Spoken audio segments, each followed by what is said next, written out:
또 주 안에서 내 사랑하는 암블리아에게 문안하라. 그리스도 안에서 우리의 동역자인 우르바노와 나의 사랑하는 스다구에게 문안하라.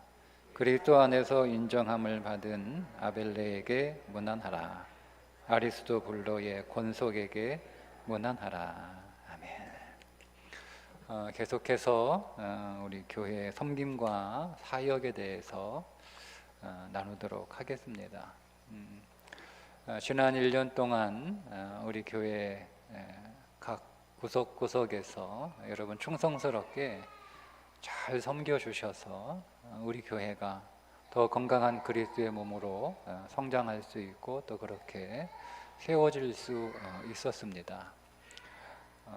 지금까지 또 여러분께서 믿음으로 교회를 잘 섬기고 계시기 때문에 이렇게 저렇게 섬겨야 한다라고 하는 것을 계속 이렇게 말씀드리는 것이 어떤 의미에서 잔소리처럼 이렇게 들릴 수 있을 것 같아요. 그러나 우리가 여러분 여전히 잘 섬기고 계시고 또 여전히 성경적으로 또 믿음 안에서 온전하게 섬겨 주시고 계시지만 자전거를 이렇게 오래 타다 보면 조정을 해줘야 됩니다. 처음에 조정을 잘 하고 이제 자전거를 타잖아요. 그리고 한동안 이렇게 자전거를 타다 보면 체인이 늘어지기도 합니다.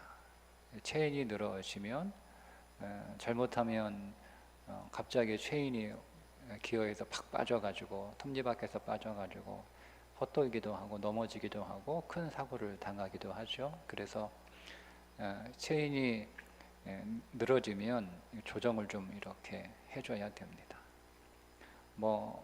그렇게 대구는 기온의 변화가 크지 않고 겨울이 돼도 그렇게 극심하게 춥지 않지만 추운 날씨가 춥게 되면 또 체인이 너무 빡빡하게 될 수도 있거든요. 그래서 조금 이렇게 여유롭게 해줘야 비정상적인 마모를 막을 수가 있습니다.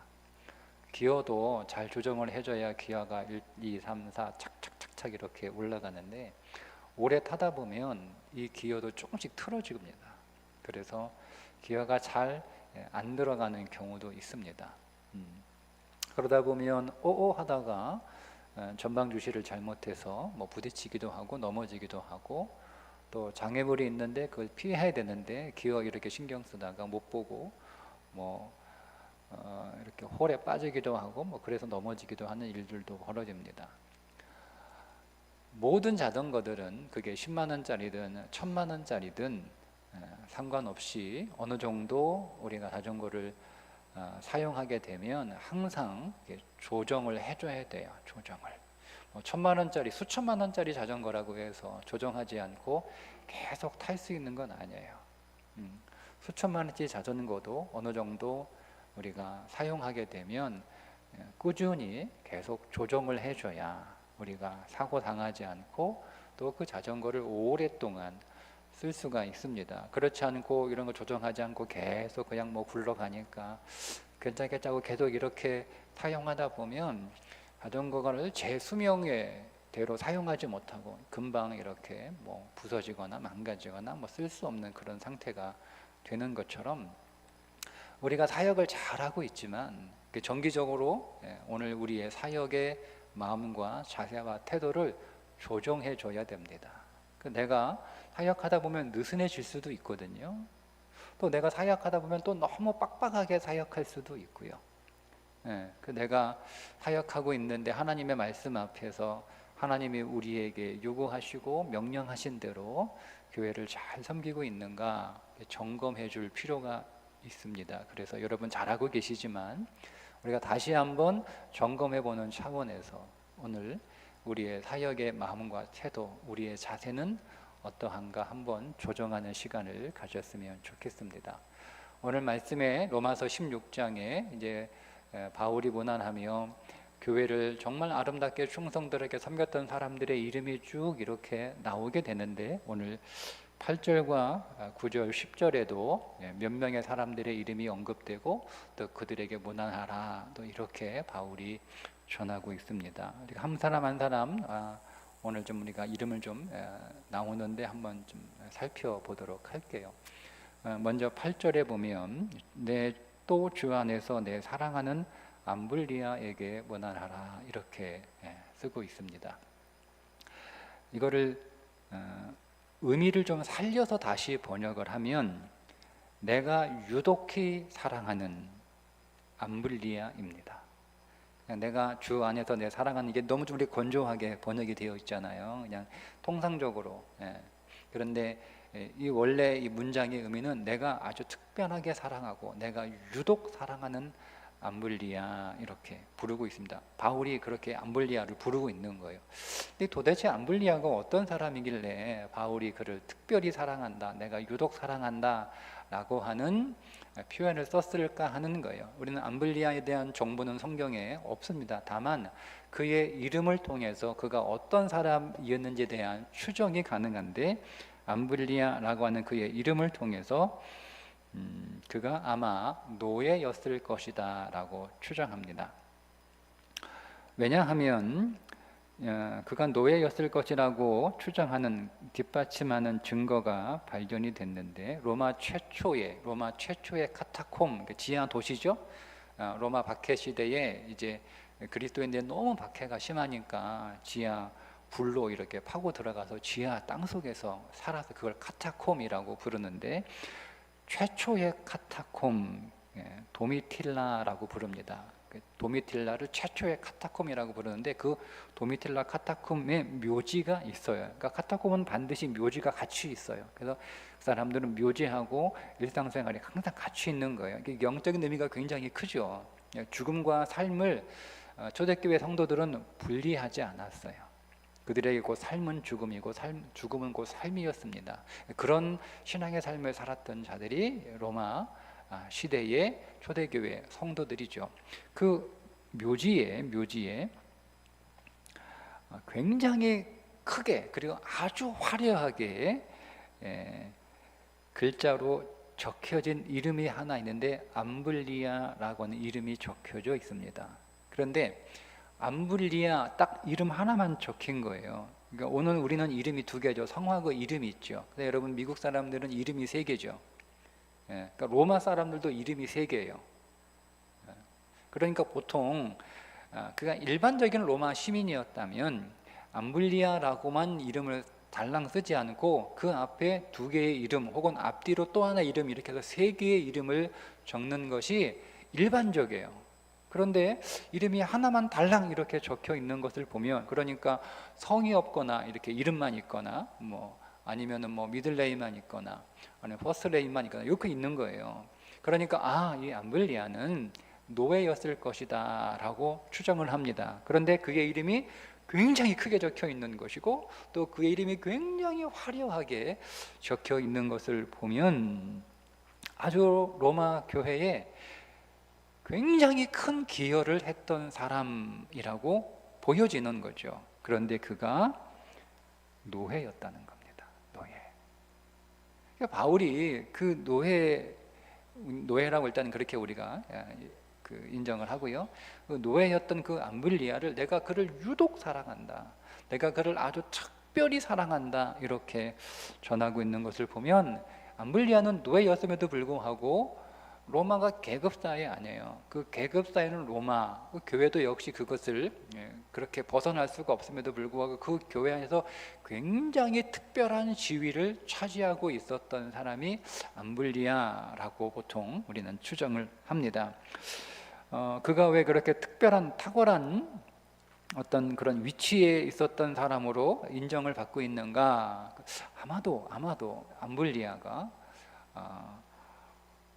기독교가 로마에 들어올 수 있도록 어떤 큰 공헌을 하지 않았을까 이렇게 추정하는 학자들도 있어요. 자, 어쨌든 오늘 제가 여러분에게 나누고 싶은 것은 암블리아라고 하는 사람은 노예였다는 겁니다. 노예가 교회에서 하나님을 잘 섬겨 아주 특별하고 탁월한 섬김, 그리고 큰 공헌을 하는 섬김을 했고, 그래서 바울이 내가 유독 사랑하는 암블리아 이렇게 불렀다라고 하는 거죠. 9절에 보면 또 한 명의 노예가 나오는데 그리스도 안에서 우리의 동역자인 우르바노 이렇게 나옵니다. 우르바노. 이 우르바노도 노예였을 것이다 라고 추정하는데, 왜냐하면 가이사의 가족 명부에서 발견되는 평범한 로마 노예의 이름이에요. 그러니까 우리 뭐 이렇게 노예 종들 이름이 다 비슷하잖아요, 그죠? 이 종들을 부르는 이름들이 그런 것처럼 그 우르바노 역시 그 당시 많이 불려지는 노예 이름인 거예요. 그러니까 노예는 이름이 없어요. 그냥 호칭이 있는 거예요, 호칭. 그러니까 그게 좋은 이름을 붙여주지 않고 그냥 이렇게 무슨 갑도라 뭐 이렇게 갑수나 뭐 이렇게 그 노예 이름인가요? 어쨌든 뭐 이렇게 붙이는 거죠. 그러니까 그런 이름들 가운데 우르바노라고 보통 많은 노예들에게 붙여준 이름이라는 거죠. 그래서 여기서 우리의 동역자인 우르바노 역시 노예였을 것이다라고 추정합니다. 자, 8절과 9절에 두 명의 노예 이름이 나오죠. 암블리아라고 하는 노예와 우르바노라고 하는 노예가 나옵니다. 자, 9절에 나의 사랑하는 스다구에게 문안하라. 스다구라고 하는 이름 역시 그에 대한 정보는 없어요. 네, 역시 이 이름을 가지고 그가 어떤 사람이었을 것일까라고 그렇게 우리가 추정할 수밖에 없는데, 이 스다고라고 하는 이름이 로마 왕족의 이름들에서 발견이 됩니다. 그러니까 이 스다고는 아마도 로마 황실에 속한 사람이었을 것이다. 로마 황실에 속한 사람이었는데 그가 그리스도인이 되었다라고 하는 거죠. 그래서 그가 로마 황실의 귀족이지만 예수님을 영접하여 로마 교회를 섬기는 충성된 사역자가 되었다라고 하는 겁니다. 이제 여러분, 로마 황실에 속한 로마의 귀족이었던 사람이 그리스도인이 된다는 것은 굉장히 어려운 거예요. 근데 그것을 보통 숨기거든요. 왜냐하면 자기가 그리스도인이라고 밝히는 순간 그의 삶에 일어나는 파장은 감당하기가 어려울 만큼 큰 파장이 일어나니까 보통 숨기거나 이럴 만도 한데 그냥 대놓고 교회 섬기는 거예요. 그게 스다구라고 하는 사람입니다. 또 한 명의 귀족이 나오는데 그게 10절에 나와 있는 아벨레라고 하는 사람입니다. 그리스도 안에서 인정함을 받은 아벨레에게 문안하라. 자, 스다고는 나의 사랑하는 사람이다 이렇게 부른 반면 아벨레는 인정을 받은 이라고 설명합니다. 그러니까 스다고는 사랑받는 사람이고 아벨레는 인정받는 사람이에요. 근데 이 인정이라고 하는 헬라어 도키몬이라고 하는 단어는 어떤 의미를 가지고 있냐면 검증을 해서 시험을 해서 인정을 받은 거예요. 그러니까 검증된 사람이라는 거죠. 보통 이 단어가 어떤 때에 쓰이냐면 헬라 고전 문헌에서 이 단어를 두 가지 용도로 씁니다. 하나는 뭐냐면 위조 지폐냐 진짜 지폐냐 그때 쓰는 거예요. 그때 인정됐다 이런 말, 이건 진짜 지폐라는, 위조 지폐가 아니고 진짜 지폐라는 거예요. 그때 도키몬이라고 하는 단어를 씁니다. 또 하나는 존경받는 사람을 가리킬 때 이 인정함이라고 하는 도키몬이라고 하는 단어를 씁니다. 그러니까 이 단어의 용례는 두 가지죠. 진짜냐 가짜냐. 그럴듯하게 진짜처럼 보이는데 가짜가 일 수 있는 거예요. 그런데 정말 진짜라는 거죠. 정말 진짜, 확실하는 거예요. 검증됐다는 거예요. 무엇을 통해서? 연단을 통해서 검증됐다는 거예요. 연단을 통해서. 이 사람이 정말 존경받을 만한 사람이냐? 이 사람이 정말 존경받을 만한 사람으로 검증됐다는 거예요. 그래서 온 교회가 그를 존경한다는 거예요. 그런데 그를 그냥 왜 존경하느냐? 그가 로마의 귀족이기 때문에, 그가 신분이 높기 때문에, 그가 사회적으로 높은 사람이기 때문에 존경하는 게 아니고 그가 검증되었다는 거예요. 어떻게 검증이 되었을까요? 말씀드린 것처럼 로마 귀족이었다고 말씀을 드렸잖아요. 그러니까 이 아벨레라고 하는 이 아벨레라고 하는 이름도 로마 황실의 가게 이름에서 발견되는 이름입니다. 그래서 우리가 보통 귀족이라고 학자들은 추정을 하는데, 말씀드린 로마 귀족이 그 당시 초대 교회에 그리스도인이 되는 것도 어렵고, 그리스도인으로 살아가고 공개적으로 내가 예수 믿는다라고 밝히는 것도 어려운데, 그 어려운 많은 시련들이 있었을 거라는 거죠. 그게 연단이라고 하는 의미를 가지고 있는, 연단을 통해 검증되었다라고 하는 단어를 썼으면, 이 아벨레라고 하는 사람은 굉장히 예수님을 믿고 교회를 섬기는 일에 있어서 많은 어려움, 많은 시련, 많은 아픔, 많은 도전, 많은 공격을 받았다는 거예요. 그런데 그런 많은 시련과 공격에도 불구하고 그는 끝까지 믿음을 지키고, 또 교회를 섬기면서 또 여러 가지 어려운 문제들이 있었겠죠. 여러분, 교회 안에는 문제가 없었을까요? 교회 안에 많은 문제들이 있습니다. 사람들이 모이는 곳이기 때문에 교회 안에 많은 문제들이 있습니다. 교회는 여러분 다 어떤 곳이에요? 교회는 다 죄인들이 모이는 곳이잖아요. 교회는 천사들이 모인 곳이 아니고 다 죄인들이 모인 거예요. 그러니까 우리는 다 내가 죄인이라고 하는 것이 다 드러나잖아요. 교회에 오면, 야, 어떻게 교회 다니는 사람이 저럴 수 있어? 라고 이렇게 생각하는데, 그게 우리가 잘못된 시선이에요. 우리는 다 죄인 아니에요? 나 죄인이라고 하는 것이 드러나는 거예요. 여러분, 천사 아닙니다. 그죠? 그러니까 내가 천사 아니든 내 옆에 있는 사람도 천사 아니니까 천사를 기대하지 마세요. 기대하지 마세요. 우리는 다 죄인이에요. 그래서 우리가 어떤 죄인인지가 다 드러나는 게 교회 생활이에요. 그러니까 그것이 이제 내 개인의 문제일 수 있고 또 교회의 문제일 수 있는 거예요. 그러니까 그런 건 여러 가지 어려움, 안팎의 어려움을 통해서 이 아벨레는 어떻게 돼요? 검증돼서, 야, 이 사람은 정말 하나님의 사람이구나, 정말 이 사람은 예수 믿는 사람이구나, 이 사람은 정말 신자구나라고 그렇게 인정이 돼서 사람들로부터 존경받는 사람이었다라고 하는 의미입니다. 노예도 섬기는데 그 노예도 교회에서 인정받고 정말 특별하게 사랑받는 사람이었어요. 귀족도 그 교회 안에서 섬기고 있는데 그들도 역시 사람들에게 인정받고 존경받는, 단순히 그들이 가지고 있는 사회적인 지위 때문에 존경받는, 교회는 그런 곳이 아니에요. 아무리 여러분 사회에서 대단한 지위를 가지고 교회에 와도 그 지위 때문에 교회는 그 사람을 존경하지 않습니다. 우리가 아무리 사회에서 초라한 낮은 어떤 지위를 가지고 있다고 할지라도 그것 때문에 교회에서 무시당하고 가볍게 소홀히 여겨지는 경우는 없습니다. 교회는 다 하나예요. 그리스도 안에서 얼마나 영적으로, 신앙적으로 연단되었는가, 얼마나 검증되었는가. 그러니까 믿음이 검증된 사람들, 믿음이 인정된 사람들이 교회에서 인정을 받고 존경받는 것이 교회라고 하는 거죠. 자, 그리고 이제 10절에 보면 아리스토볼로의 권속에게 문안하라, 이렇게 또 하나의 사람들이 납니다. 이 아리스토블로의 권속, 즉 아리스토블로 집에 있는 사람들이라는 뜻이거든요. 아리스토블로는 누구냐면 당시 헤롯 대왕의 손자인 아그리파 1세와 형제 관계에 있었던 사람이 아리스토블로입니다. 그런데 이 아리스토블로가 죽자 아리스토블로의 집에 있었던 사람, 그러니까 이 아리스토블로도 황족이죠. 아리스토블로 집 안에 있는 모든 사람들이 다 누구의 소유가 되냐면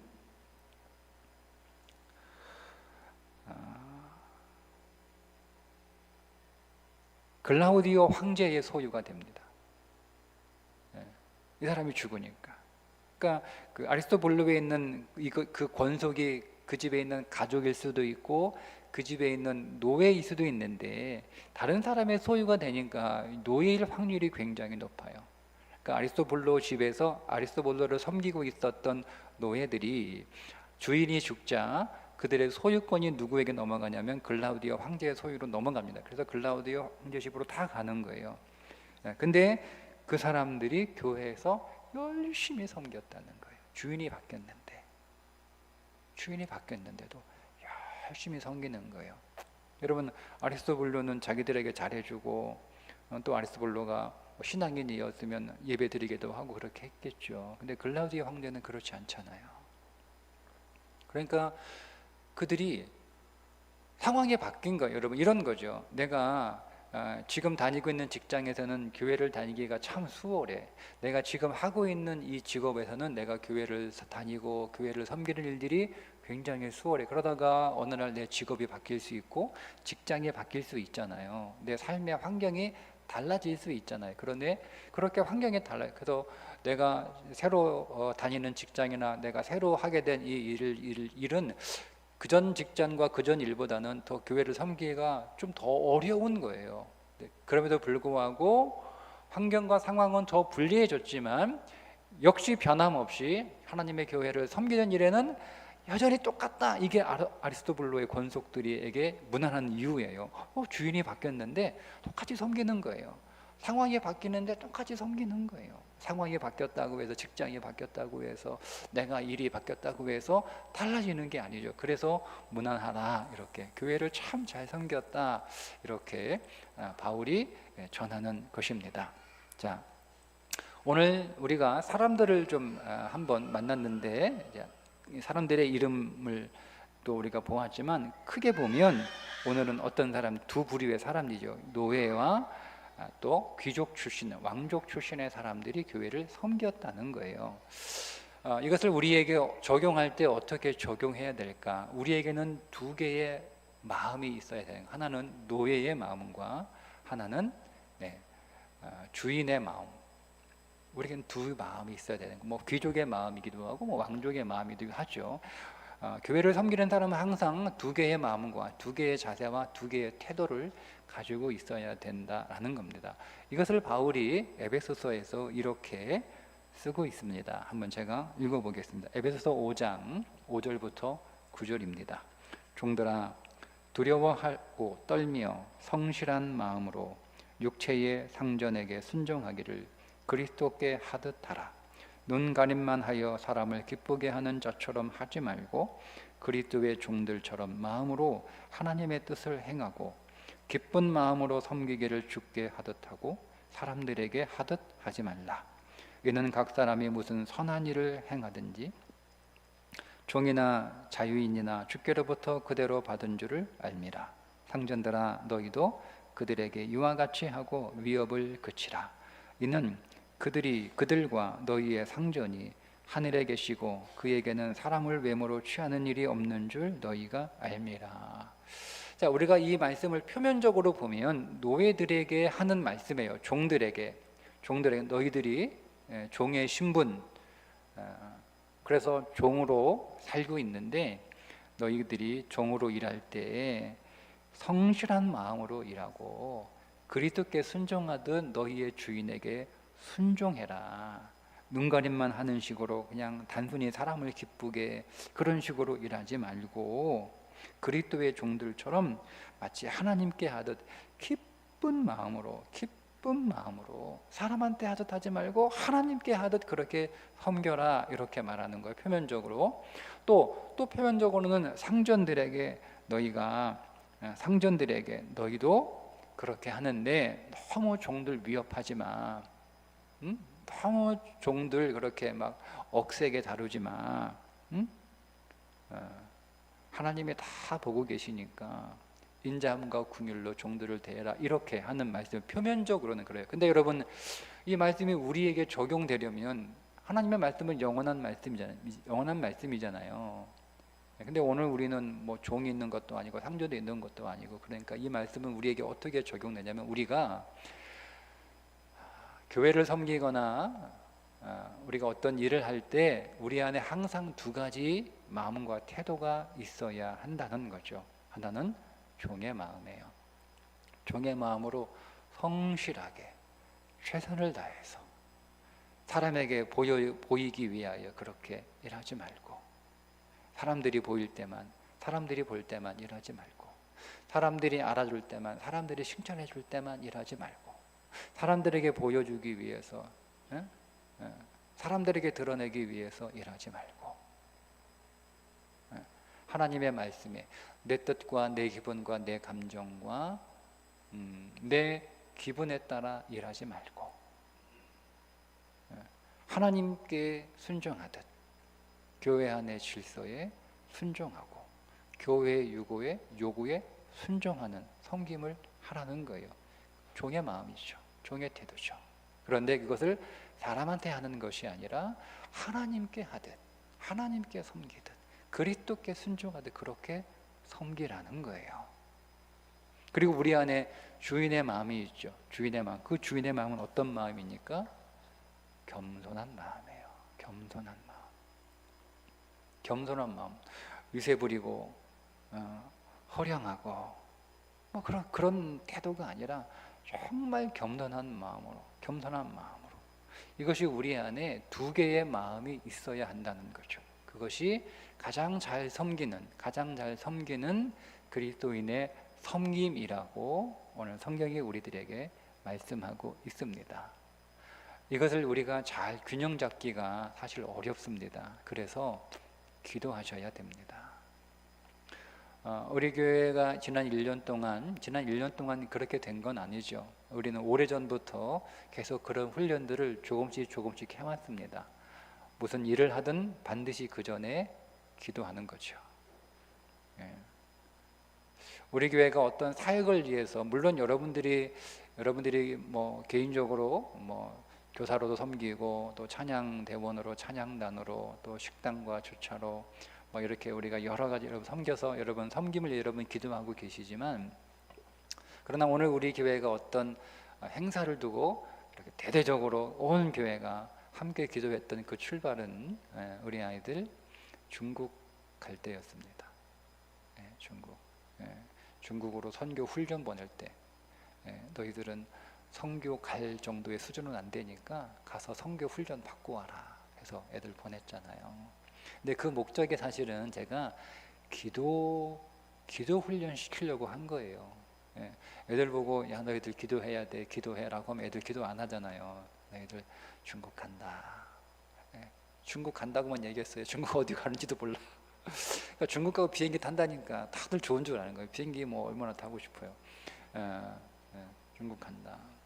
가서 애들 뭐 했어요? 아침부터 저녁까지 선교사님한테 붙들려가지고 아침부터 저녁까지 성경공부만 일주일 내내 죽도록 하고 왔어요. 근데 아이들이요 그때 갔다 와 제가 돌아오는 날 저것들의 얼굴을 내가 어떻게 볼까 목사님한테 속았어요. 중국 간다고 좋다고 왔는데 꼼짝없이 그냥 카페 하나 빌려가지고 거기다 꽁꽁 묶어놔가지고 아침부터 막 성경만 가르쳐주고 저녁까지 애들은 뭐 간 거 뭐 화산 그도 산에 올라간 거 하나 그 병마용 한 번 간 거 그거밖에 없어요. 병마용 가도 무덤밖에 더 봐요. 볼 거 하나도 없어요. 근데 아이들이 갔다 와서 아이들의 얼굴이 해처럼 빛나는 거예요. 근데 그 이유가 뭐냐면 1월부터 계속 기도했어요. 아이들한테 기도해야 간다. 기도 안 하면 못 간다. 제가 아이들만 시키지 않았죠. 부모님들에게도 계속 기도를 시켰어요. 부모가 기도해야 된다. 그리고 와서 그들이 일주일 동안 중국에 가 있는 동안 하루에 12시간 아침부터 저녁까지 부모들이 1시간씩 돌아가면서 릴레이 기도 계속 했어요. 그때가 우리 교회가 사역을 놓고 기도하는 시작이었습니다. 물론 그 전에 우리가 가끔 이렇게 드물게 뭐 릴레이 기도하고 하긴 했어요. 그런데 그것이 오늘 우리 교회 안에 시스템으로 자리 잡은 그게 시작이었어요. 그리고 이스라엘 갈 때도 마찬가지였죠. 그 아이들이 가서 여러분 이스라엘은 우리가 성지순례인데 아이들 성지순례 일주일 동안 걸었어요. 우리 어른들은 뭐 나도 못 가는 성지순례 쟤들이 간다 해서 많이 좀 부러워하기도 하고 그랬을 텐데 뭐 그래도 불구하고 또 많이 기도해 주시고 훈련해서 너무너무 감사해요.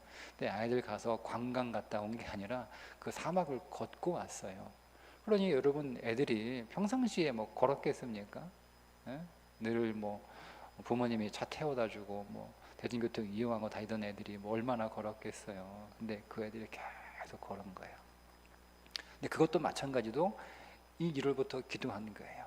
부모님도 함께 기도한 거예요. 그들이 가서도 같이 교회에서 그 부모들이 또 돌아가면서 1시간씩 이렇게 기도한 거예요. 기도하는 거예요. 네. 우리 이번에 전교인 수련회 할 때도 똑같이 했습니다. 똑같이 기도했습니다.